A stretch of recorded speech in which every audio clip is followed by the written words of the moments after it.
Welcome to the Slop Farm. Enjoy the video. You begin by launching Chrome and signing into the account you intend to use. Once done, locate the video file on your drive, MP4 with H. 264 is most compatible. Make sure the file is sized appropriately. Keep it under 5 GB to avoid timeouts.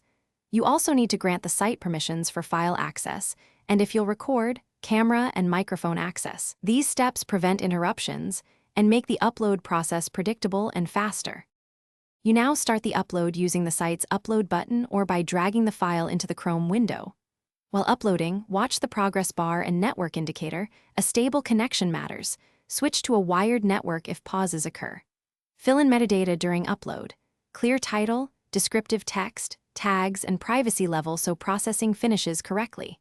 If the site supports chunked uploads, Chrome will handle retries automatically. Otherwise, consider splitting large files or compressing before retrying. You finish by waiting for processing to complete and then preview the final video to confirm audio and visuals. Make adjustments. Pick a thumbnail, add captions, verify privacy and publish settings, and then publish or schedule. If things go wrong, first retry. Many issues resolve with a simple refresh. If that fails, clear Chrome cache, temporarily disable browser extensions, or retry in an incognito window. These steps often eliminate conflicts and allow a clean upload. Thanks for watching. Consider subscribing if we helped you today.